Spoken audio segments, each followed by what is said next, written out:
Melanjutkan film The Raid 1 kemarin, kali ini kita akan merangkum film The Raid kedua. Di mana film ini berlatar tepat beberapa hari setelah penggerbekan di gedung milik Tamariyadi. Seperti yang dijelaskan di film sebelumnya, bahwa Andi kakak kandungnya Rama lebih memilih menetap di gedung tersebut dan berambisi untuk menggantikan posisi Tama sebagai raja mafia di sana. Namun sayangnya, Andi justru diciduk oleh gangster mafia lainnya yang bernama Bejo. Karena kematian Tama membuat Bejo memiliki kesempatan untuk merebut wilayah kekuasaannya. Apalagi, Andi adalah seorang newbie dalam dunia kriminal, hingga Bejo dengan mudah membunuh Andi tanpa perlawanan sedikit pun. Dan lo seharusnya tahu batasan lo di mana. Di mana Rama sendiri langsung menemui seorang polisi bernama Munawar. Bukan tanpa alasan, Rama menemui beliau. Karena Rama sebelumnya diminta oleh Andi kakak kandungnya agar memberikan sebuah daftar nama-nama oknum polisi dan pemerintah yang terlibat dalam bisnis haram Tama. Abang saya bilang, saya bisa percaya Bapak. Jangan!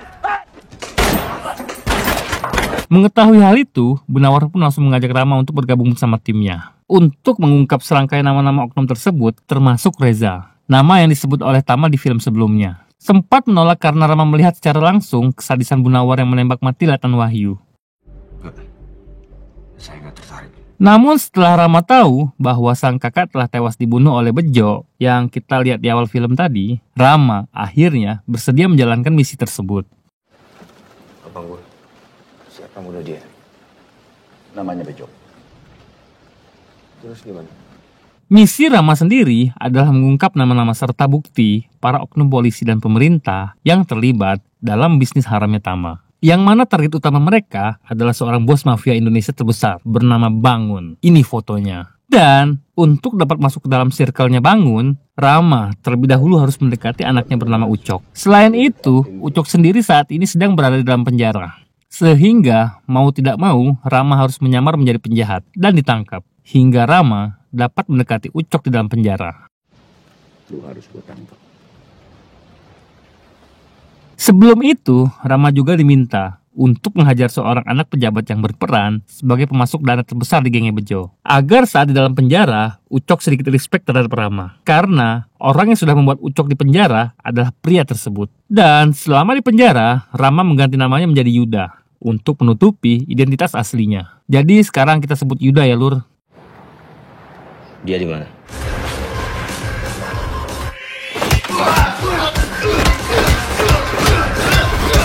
Di hari pertamanya pun Yuda langsung pamer kekuatan, di mana Yuda meladeni begitu banyak tahanan di sana. Untuk memancing perhatian Ucok, meskipun pada akhirnya Yuda harus babak belur dikeroyok oleh mereka.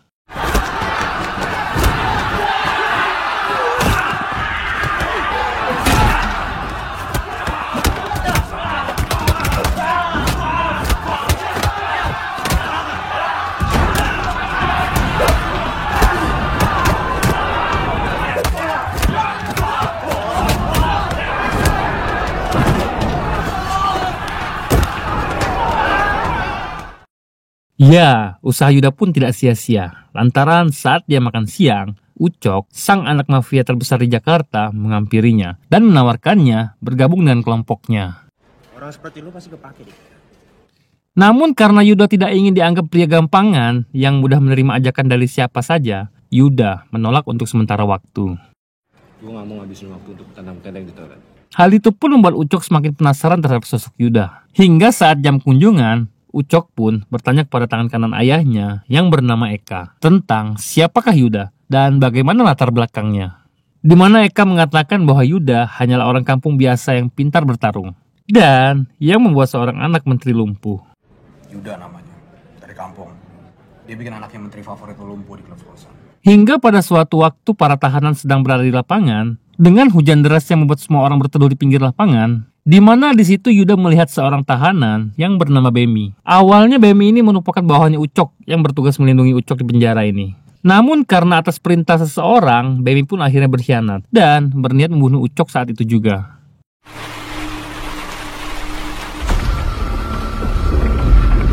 Menyadari hal itu, Yuda pun berinisiatif untuk memanfaatkan momen tersebut supaya bisa mengambil hatinya Ucok dan menjadi orang terdekatnya. Dengan perlahan Yuda pun melepas gagang sapu yang dipegangnya untuk kemudian melawan seluruh orang yang berniat menyerang Ucok.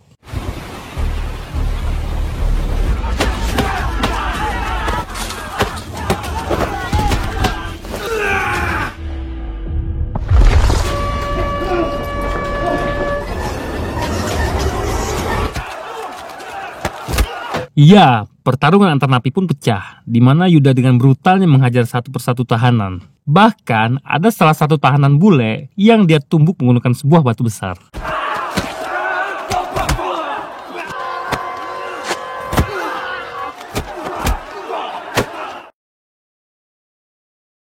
Karena dirasa keadaan pun semakin memanas, para sipir pun tak tinggal diam dan langsung masuk ke lapangan untuk menghentikan pertarungan tersebut. Namun ternyata pertarungan tersebut bukannya berhenti. Justru pertarungan tersebut semakin memanas hingga banyak sipir dan tahanan yang menjadi korban.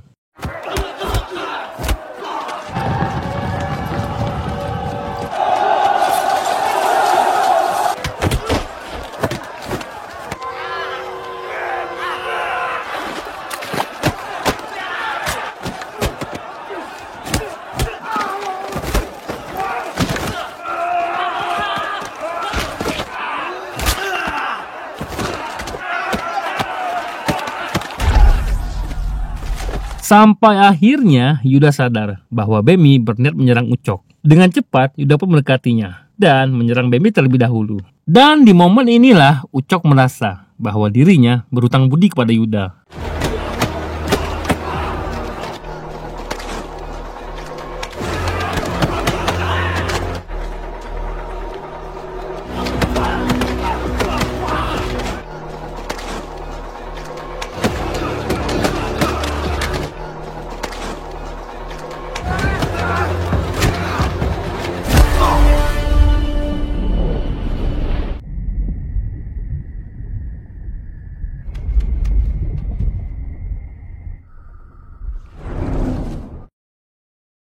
Dua tahun kemudian, saat Yuda bebas dari penjara, Ucok pun sudah terlihat menjemputnya dan berniat mengenalkan Yuda kepada ayahnya. Sementara itu di lain sisi, kita diperlihatkan ayahnya Ucok yang bernama Bangun. Di mana Bangun sendiri sedang meeting bersama seorang anggota Yakuza cabang Banyu Asin bernama Goto. Gak pakai royong.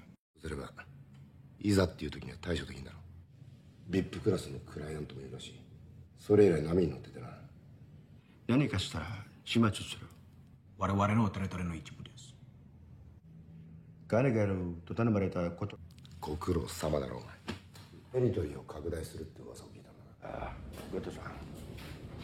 lama Yuda dan Ucok pun datang dan langsung disambut oleh Bangun. Sebelum itu Yuda pun diminta untuk membuka seluruh pakaiannya agar Bangun dapat memastikan bahwa Yuda aman dan bukan mata-mata. Gak apa-apa Yud, ikutin aja. Balik mana? Dan setelah itu, sebagai rasa terima kasihnya karena selama di penjara Yuda selalu mendampingi Ucok, Bangun mempekerjakan Yuda di kelompoknya dan menugaskan Yuda agar selalu mendampingi Ucok dalam setiap aktivitasnya. Saya nggak akan ngecewain Bapak. Eka pun mengantarkan Yuda ke sebuah rumah yang khusus disediakan oleh Bangun untuknya. Saat Eka pergi, Yuda pun mengeluarkan sebuah kartu SIM dari mulutnya yang sebelumnya telah diberikan oleh Bu Nawar. Selama beberapa tahun dalam penjara, tanpa bisa menghubungi keluarganya, Yuda sendiri sebenarnya sangat amat berat hati dengan misi ini. Karena harus meninggalkan istrinya untuk kedua kalinya. Dan bahkan, Yuda tidak dapat melihat tumbuh kembang anaknya yang baru lahir. Namun karena Yuda sudah terlanjur terlibat dalam misi ini, membuat Yuda harus rela meninggalkan keluarganya demi keselamatan mereka sendiri. Itu Angga? Iya. Gak usah kasih teleponnya, aku cuma mau dengerin suaranya aja.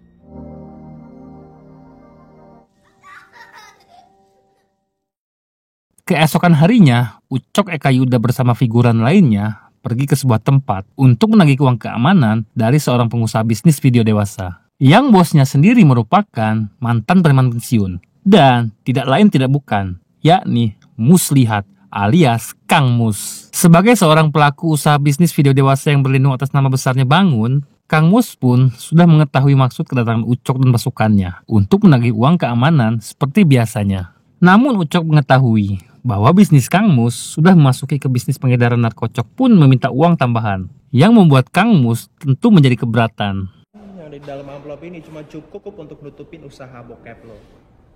Terus? Nggak cukup untuk nutupin sampingan lo. Sadar bahwa negosiasi sudah tidak berjalan sesuai dengan rencananya, salah satu bawahannya Kang Mus pun berusaha mengeluarkan sebuah shotgun dari bawah mejanya. Beruntung Yuda lebih dulu mengetahuinya dan langsung menghajarnya.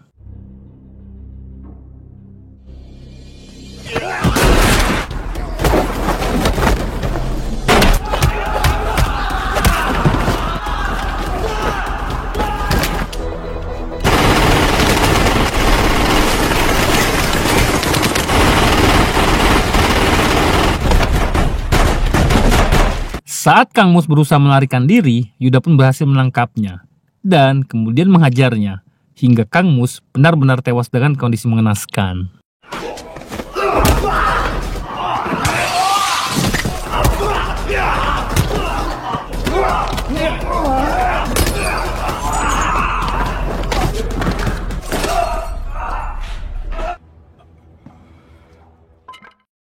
Saat di markas besar, Bangun sangat memuji kinerja Ucok yang sangat memuaskan karena berhasil menyelesaikan masalahnya dengan Kang Mus. Namun Ucok justru meminta sebuah tanggung jawab yang lebih besar atau minta naik jabatan dari hanya sekedar tukang tagih duit bulanan. Namun Bangun tentu menentang akan hal itu karena beliau tahu betul bahwa Ucok belum waktunya untuk itu. Saya yang tahu kapan waktunya, tapi nggak sekarang. Untuk menghilangkan juga akan penolakan ayahnya, Ucok pun mengajak Yuda ke sebuah tempat karaoke. Namun karena kekesalannya terhadap sang ayah, Ucok justru melampiaskan hal itu terhadap pekerja wanita di sana.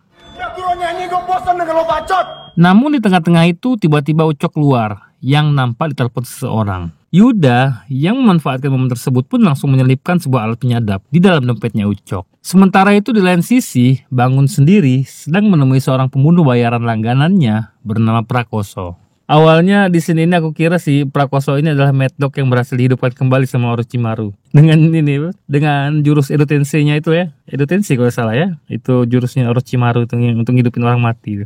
Namun ternyata beliau bukanlah Mad Dog dan tidak banyak penjelasan tentang beliau. Di mana di situ Bangun meminta Prakoso untuk membunuh seseorang yang merupakan tidak patuh terhadap peraturannya dan perlu disingkirkan dari bisnis ini.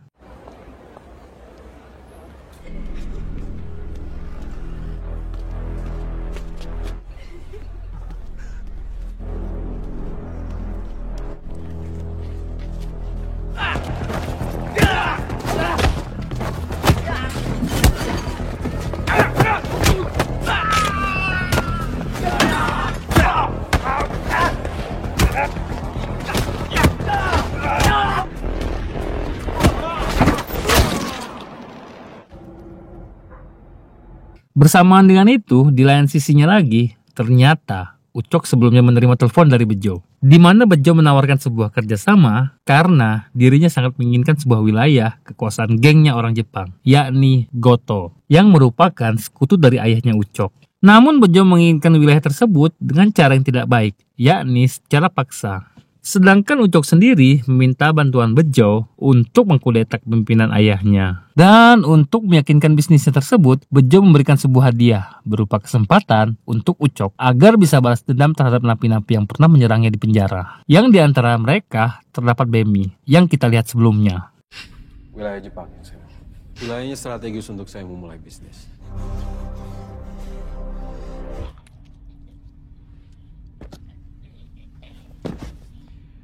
Gue nggak mungkin ngasih. Saat giliran Bemi yang akan digorok lehernya, Ucok sepintas melihat sebuah tato di tangannya. Namun Ucok mengacuhkannya dan langsung menggorok lehernya. Untungnya apa buat lo? Kalau mau bokap gue mulai perang dengan Goto, udah 10 tahun lebih gak ada tumpah darah sama sekali. Setelah kita ambil wilayah Goto, saya cuma mau satu wilayah kecil. Gimana caranya lo mau mulai perang antara kita sama mereka? Lo gak bisa ngebunuh Kroco doang. Oh, itu harus berubah. Saya sudah tahu orang yang pantas untuk jadi target.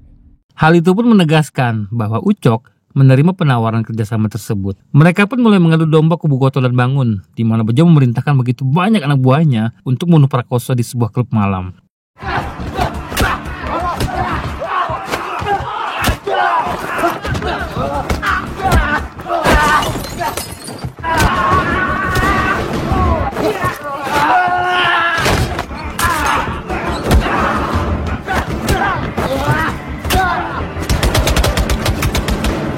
Sama seperti Mad Dog, Prakoso meski memiliki perawakan yang kecil, namun dia begitu tangguh dan kuat. Sampai-sampai Ucok pun terkejut dengan Prakoso yang masih hidup dan bertahan dari begitu banyak pasukan yang menyerangnya.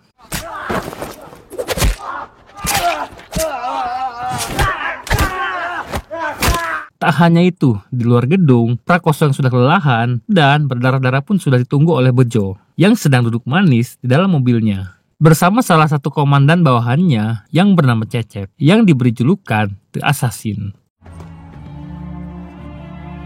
Dengan 2 pisau kerambitnya yang dibawanya, Cecep pun dengan santainya berjalan mendekati Prakoso yang tengah sekarat dan langsung membunuhnya tanpa sedikit patah kata pun.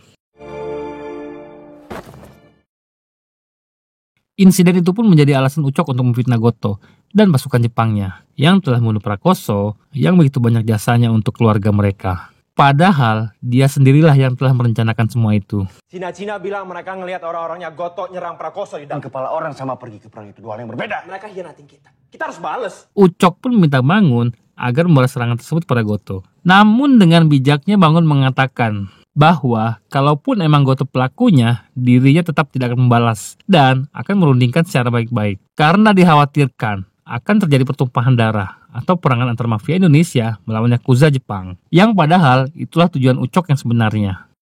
Kita udah kuasain wilayah ini 30 tahun lebih. Dan keputusan saya adalah keputusan untuk berkuasa 30 tahun lagi. Tak hanya itu, Yuda yang berusaha menenangkan Ucok pun justru menerima tamparan dari Ucok. Sadar bahwa rencananya tidak berjalan lancar, Ucok pun langsung menelpon Bejo untuk segera menjalankan rencana aslinya, yakni menghabisi semua pasukan Bangun dan segera mengkudeta kepemimpinan ayahnya sendiri.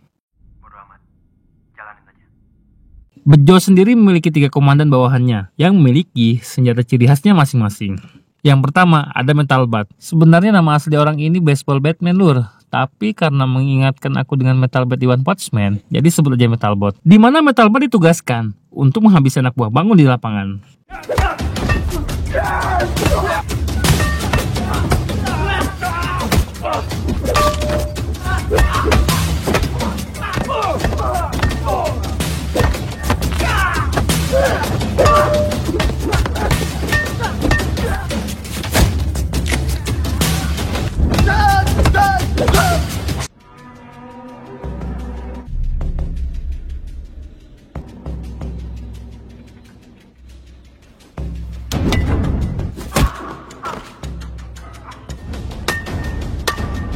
Yang kedua adalah seorang wanita bernama Hammer Girl yang memiliki senjata ciri khasnya berupa double palu. Di mana dia ditugaskan untuk menghabisi anak buahnya Goto di sebuah komuter lain yang membuat para penumpang lainnya bucar-bacir ketakutan.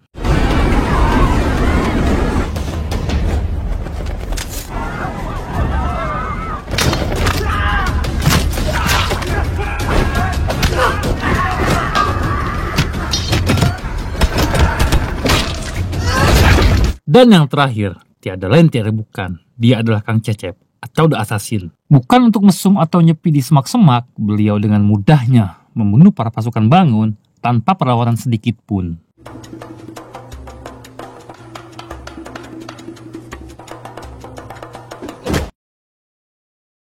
Yuda sendiri diserang di dalam taksi oleh para pasukannya Bejo, sampai-sampai membuat supir taksinya sendiri terluka. Dan aksi kejar-kejaran pun tak terelakkan.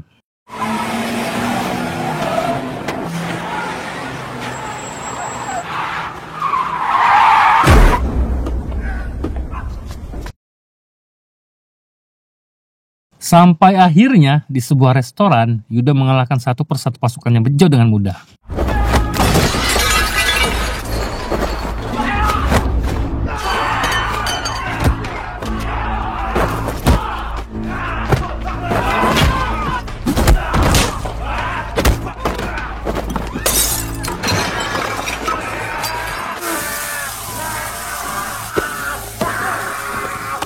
Namun Yuda dibuat terkejut tatkala dia melihat sebuah tanda pengenal yang menandakan bahwa di antara mereka terdapat seorang anggota polisi.